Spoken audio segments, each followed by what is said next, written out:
falou aí, por exemplo, sobre a questão de credenciamento, né? E é uma queixa, assim, de uma grande maioria nesses últimos dias dos cirurgiões que foram descredenciados de hospitais que eles operavam há anos. Sim. Existe algum caminho que você consiga, alguma lei que faça com que esse cirurgião não perca esse credenciamento? Como é que funciona isso, doutor? Vamos lá. Isso tem, você sabe, né? Acompanha o mercado, aí tem acontecido com uma frequência enorme. E eu costumo dizer, a gente tem que ser transparente e direto. Isso ocorre hoje, Ismael, porque existe, o que eu sempre repito, uma simbiose maléfica entre operadoras de saúde e redes hospitalares. A gente tem operadoras que verticalizaram o serviço, a gente tem redes tradicionais que adquiriram vidas e hoje operam plano de saúde, e mesmo que não seja esse o caso, sejam hospitais, às vezes até grandes, independentes, eles têm as operadoras como fontes pagadoras relevantes. Então, não há dúvida que a operadora tem ingerência sobre essa prática dos hospitais.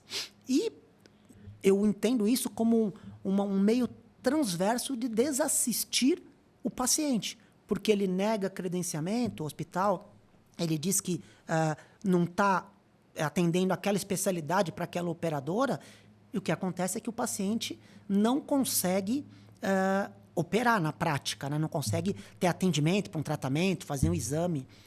A gente espera que isso seja mitigado com a vigência recente da RN 623, ela é de 2024, uma parte dela entrou em vigor em 2024, mas em 1º de julho entrou a grande parte dela em vigor e ela obrigou as operadoras a novamente ter um canal direto de atendimento do paciente e do profissional. Então, a gente, com isso em vigor, se isso for realmente implementado, o que se espera é que não possa mais, ou pelo menos diminua essa interface do hospital, que, como eu falei no começo, serve única e exclusivamente para impedir ou protelar a realização das cirurgias, dos tratamentos. E aí, voltando lá à tua pergunta, pode credenciar, pode descredenciar, pode impedir que o cirurgião, por exemplo, no caso específico, opere no hospital? Eu tenho uma opinião um pouco diferente de muitos. Alguns colegas meus dizem, não, mas o hospital privado ele tem direito de escolher quem vai usar as suas instalações ou não. Outros ainda dizem, não, a gente tem que ver se o regimento interno do hospital permite essa exclusão. Ok. Mas eu tenho um raciocínio um pouco além disso. A gente tem que pensar o seguinte, o paciente ele tem uma relação, via de regra, esses são os planos de autogestão, com a operadora que é regida pela legislação do consumidor. E por N motivos, infraconstitucionais ou constitucionais, mas principalmente por causa do mercado, da lei do consumidor, do Código de Proteção e Defesa do Consumidor, ele tem o direito de escolher livremente quem vai prestar o serviço para ele. Então, esse é o direito do paciente. Do paciente. Então, vamos guardar esse ponto. De outro lado, o plano de saúde, o operador de saúde, e a gente falou disso há pouco, ela não pode negar custear um tratamento na sua rede que é solicitado por um profissional que não faz parte, que não é credenciado, referenciado ou cooperado. Então, imagina, o paciente tem direito a escolher o profissional. A operadora tem direito, tem obrigação de suportar esse tratamento na sua rede. E esse hospital, ele contratualizou com a operadora a prestação do serviço. Então, ele deve receber esse profissional para realizar esse tratamento, ou essa cirurgia, no caso, nas suas dependências. E que fique claro, isso não se confunde com fazer parte ou não do corpo clínico do hospital. São coisas diferentes. Sim. Quando o profissional, o médico, no caso o corpo clínico é para médico, faz parte do corpo clínico do hospital, é aquele que atende o paciente do hospital, dá plantão no hospital, atende em nome da entidade hospitalar. E o hospital tem responsabilidade. No caso desse profissional que usa a instalação do hospital para prestar o serviço que o hospital contratualizou com a operadora, o meu entendimento é que o hospital não tem responsabilidade pela atividade dele. É lógico, se estiver fazendo uma cirurgia lá e a estrutura do hospital gerar um dano, caiu o teto do centro cirúrgico no paciente, o hospital tem responsabilidade. Ele é remunerado para aquela cirurgia.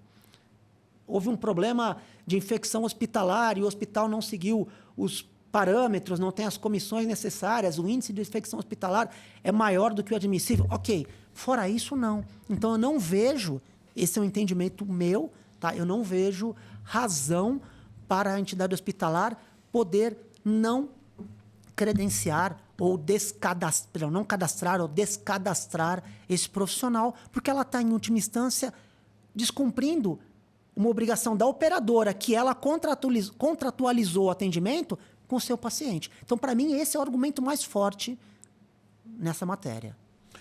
Você que ainda não é inscrito no nosso canal da BucoCast, vai lá, se inscreva no nosso canal.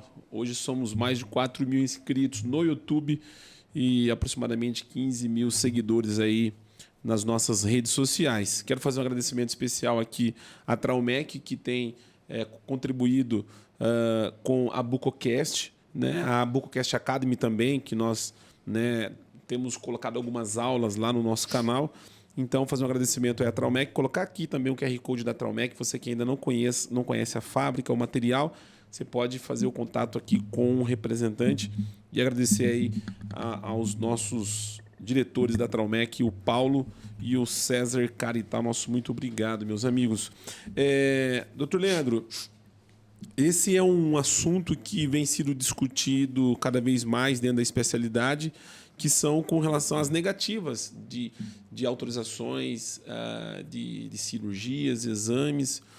E quando se tem a parte positiva, né, quando se autoriza,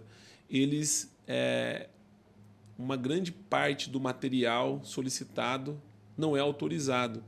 E o que a gente vê por parte de vários colegas da especialidade é que muitas das vezes são materiais que o cirurgião não conhece, ou materiais que de fato é importante para a cirurgia e para o bem-estar do paciente. Como se colocar diante dessa situação, já que a responsabilidade da cirurgia, até o meu ver, é do cirurgião? Sem dúvida. Me fale um pouquinho sobre isso. Bom, eu vou começar te dizendo que eu falei para você, eu advogo há 30 anos, eu estou há 25 anos na área da saúde, mas quem tem a capacidade para dizer, eu nunca vou me aventurar nesse métier, para dizer o que é necessário, é o profissional da saúde. Mas eu converso com cirurgiões constantemente. E a gente ouve o profissional dizer, olha, a operadora autorizou o procedimento, mas negou um material, uma prótese, uma placa. Sem isso eu não consigo fazer a cirurgia e não atendo o paciente. Então, muitas vezes é mais uma artimanha. Outras vezes, e aí a gente tem esse motivo que eu vou explicitar daqui a pouco, uma falha redacional na regulamentação das juntas médicas odontológicas. Outras vezes, a operadora quer impor uma marca que ela tem, que hoje se chama de homologada da operadora. Então, vamos lá. O que diz a regulamentação a respeito da marca especificamente?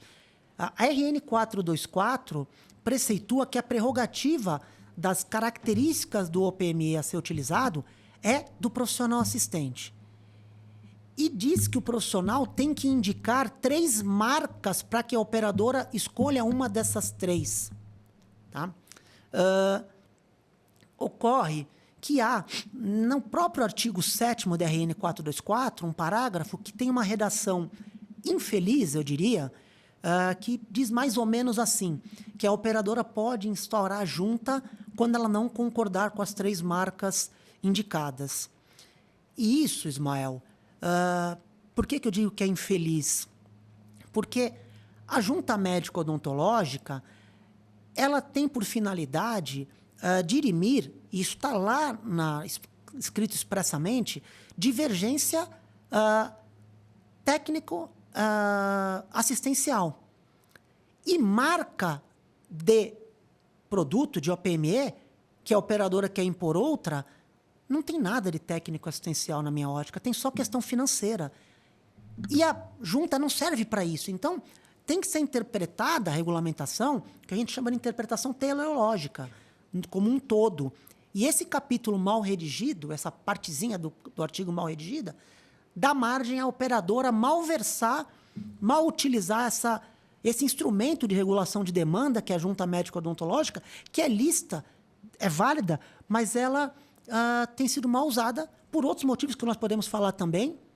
E aproveitando esse gancho, mais uma vez, mostrar para a especialidade como o colégio tem atuado. A gente, no ano passado, esteve na ANS, lá em loco, no Rio de Janeiro, conversando com a diretoria, com a presidência da ANS. Eu estava junto com a diretoria, e um dos pontos da nossa conversa é essa regulamentação da 424.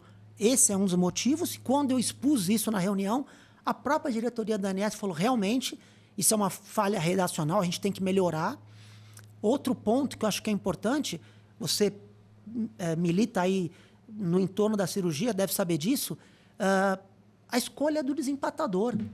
Ela é um sistema hoje viciado, porque você imagina a auditoria interna da operadora, que desde que não fira princípios éticos, porque é um cirurgião dentista, ele não pode ferir o código de ética, mas ela é parcial, porque ela está defendendo a operadora, que é o que chamam de segunda opinião. Sim. Agora, o desempatador, ele deveria ser imparcial. O auditor pode ser parcial. O desempatador, não.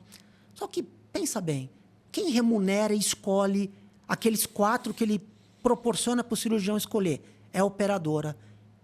E eu volto a falar, eu ando aí pelo Brasil, palestras, congressos, eu escuto literalmente de cirurgiões.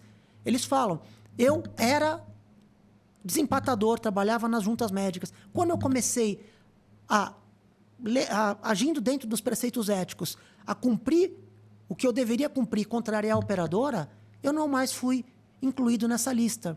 Então, a gente entende que essa sistemática ela é nefasta. E o colégio, então, fez sugestões.